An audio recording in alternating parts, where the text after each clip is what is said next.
السلام عليكم ورحمة الله وبركاته.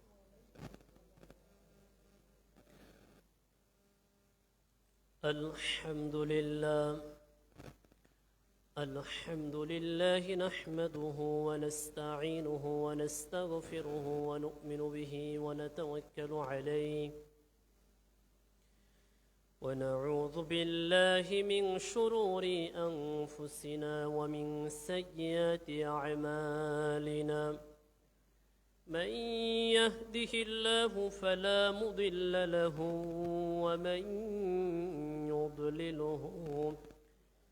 ومن يضلله فلا هادي له.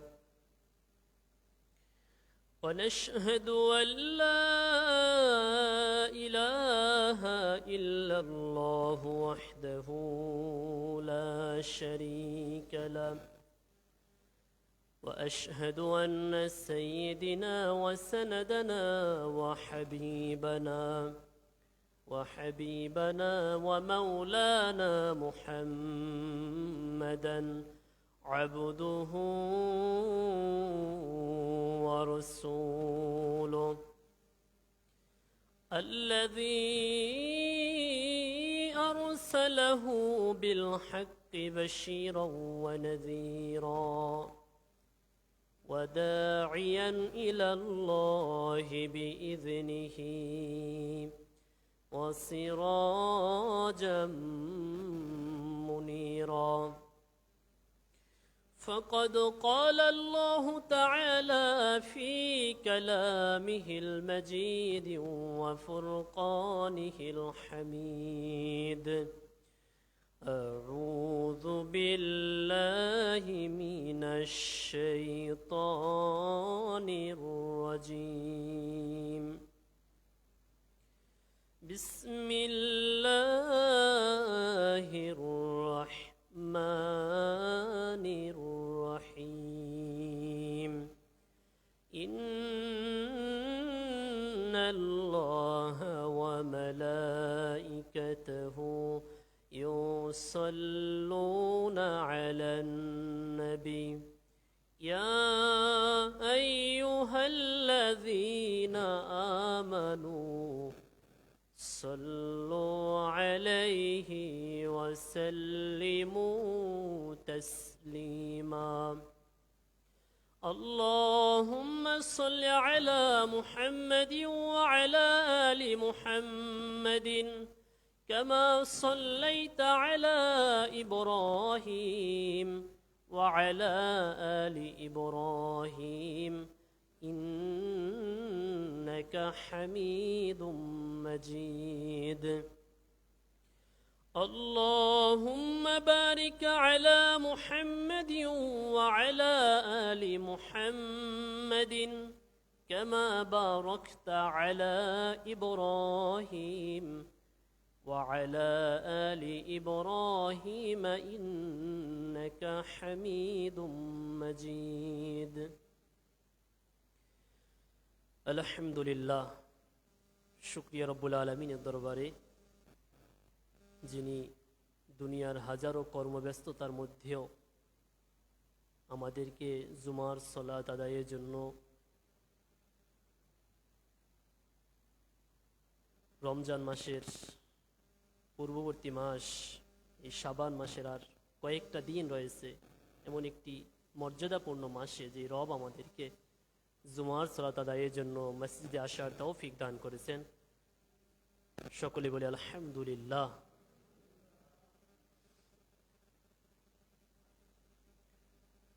আজকের আরবি মাসের 24শে শাবান, বাংলা 30শে মাঘ,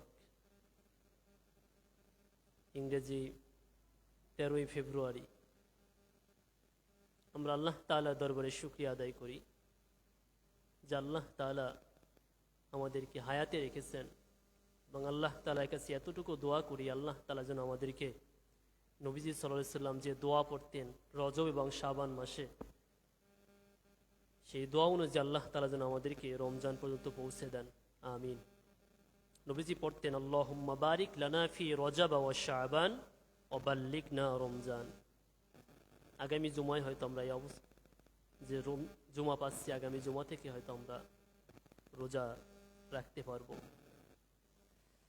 এক দুটা হয়তো হয়েও যাবে রোজা। আজকের জুমায় আপনাদের সম্মুখে যে বিষয়ে কথা বলার চেষ্টা করব, কয়েকটি পয়েন্টই কথা বলবো। রমজান বিষয়ে কিছু কথা বলবো। একটা দিবস আছে, ওই দিবস কেন্দ্রিক কিছু কথা বলবো। ওমা তৌফিক ইল্লা বিল্লাহ।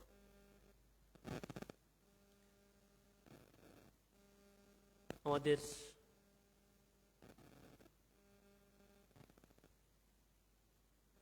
গতকালকের আমাদের দেশে এটা নির্বাচন হয়ে গেল, হয়তো আমরা অনেকেই ভোট প্রয়োগ করেছি। মানুষ কখনো ক্ষমতার মালিক হতে পারে না। ক্ষমতার মালিক কে? আল্লাহ। আমরা অনেকেই অনেক রকমের বিভিন্ন পরিসংখ্যান, ধারণা এগুলো করেছি যে হয়তো এভাবে হতে পারে, এভাবে হবে, কিন্তু ক্ষমতা আল্লাহ তাআলার পক্ষ থেকেই আসে। আল্লাহ তাআলা ক্ষমতা দিয়েও পরীক্ষা করেন, নিয়েও পরীক্ষা করেন। কিন্তু হাদিসে এভাবেই বলা হয়েছে প্রত্যেকেই দায়িত্বশীল, তার দায়িত্বশীলতার জন্য আল্লাহ তাআলার কাছে জবাবদিহি করতে হবে। এই জন্য একজন মুমিন, একজন মুসলমান কখনো ক্ষমতার পাগল হবে না। কিন্তু হিতে বিপরীত সারা পৃথিবীতে মুসলিম রাষ্ট্রগুলোর যারা নেতৃস্থানীয়, যারা নেতা কর্মী যারা রয়েছে, সে ইসলামিক নন ইসলামিক সবাই ক্ষমতার পাগল। কিন্তু এতটুকু মনে করে না যে আমি আমার এই আমানত, ক্ষমতার আমানত কিভাবে রক্ষা করব, এবং আল্লাহ তাআলার কাছে এই আমানতদারিতার জন্য জবাবদিহি করতে হবে। ওমর রাদিয়াল্লাহু আনহু, যিনি অর্ধ পৃথিবীর শাসন পরিচালনা করেছেন, তিনি আল্লাহ তাআলার কাছে যখন কাঁদতেন এভাবে বলতেন যে আল্লাহ, ফোরাত নদীর তীরে যদি একটা কুকুরও মারা যায় তার জন্য তো আমাকে জবাবদিহি করতে হবে। আল্লাহ, আমার রাষ্ট্রের জন্য এমন কোনো সমস্যা না হয় যে মানুষ না খেয়ে মারা যাবে। আমরা সবাই ক্ষমতার জন্য পাগল। সূরা আল ইমরানের একটা আয়াত, সম্ভবত 26 নম্বর আয়াত, সেখানে আল্লাহ সুবহানাহু ওয়া তাআলা বলেছেন, কুলিল্লাহুম্মা মালিকাল মুলক তু'তিল মুলকা মান তাশা।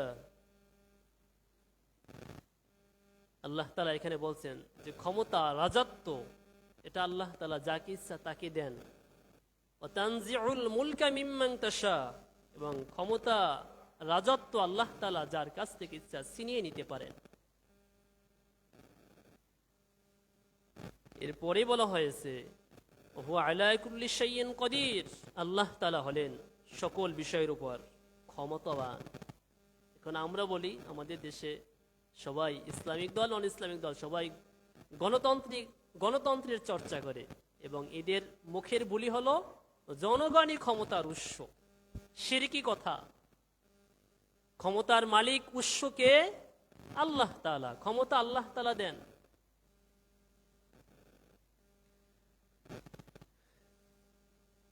প্রিয় মুসলিম ভাইরা, কিন্তু এই ক্ষমতার জন্য আল্লাহ তাআলার কাছে জবাবদিহি করতে হবে, এবং আল্লাহ তাআলা ক্ষমতা কাদের দেন, কাদের দিবেন না, এটি পুরোটাই আল্লাহ সুবহানাহু ওয়া তাআলার হাতে। কিন্তু কোনো জাতি, কোনো মানুষ যদি ইনসাফ কায়েম না করতে পারে, কোনো সমাজে মুসলমান সংখ্যাগরিষ্ঠ, কিন্তু মুসলমান যদি ইনসাফ সমাজের মধ্যে কায়েম করতে না পারে, আগে ইনসাফ কায়েম করতে হবে নিজের পরিবারে, তারপরে সমাজে, তারপরে রাষ্ট্রে হবে। এখন আমাদের রাষ্ট্র ব্যবস্থা, যারা রাজনৈতিক ব্যক্তিবর্গ যারা রয়েছেন, তারা নিজেদের পরিবারের মধ্যে ইনসাফ নেই, সমাজে ইনসাফ নেই, তারা রাষ্ট্রে ইনসাফ প্রতিষ্ঠা করবে। হাস্যকর ব্যাপার। আমি কোনো দলকে এখানে ইঙ্গিত নিয়ে কথা বলছি না। এখন আমরা জানি যে হাদিসের ভিতরে এসেছে আল্লাহ সুবহানাহু ওয়া তাআলা 7 শ্রেণীর লোকদেরকে তার আরশের নিচে ছায়া দিবেন। এক শ্রেণী হলো সাবআতু ইযিল্লুহুমুল্লাহু ফি যিল্লিহি ইয়াওমা লা যিল্লা ইল্লা যিল্লুহুম ইমামুন আদিল। আল্লাহ তাআলা বলছেন ন্যায়পরায়ণ শাসক, বাদশা যারা সমাজে, রাষ্ট্রে, পরিবারে সব জায়গায় আদল, ন্যায় বিচার, ইনসাফ প্রতিষ্ঠা করে, আল্লাহ তাআলা তাদের ক্ষমতা দেবেন।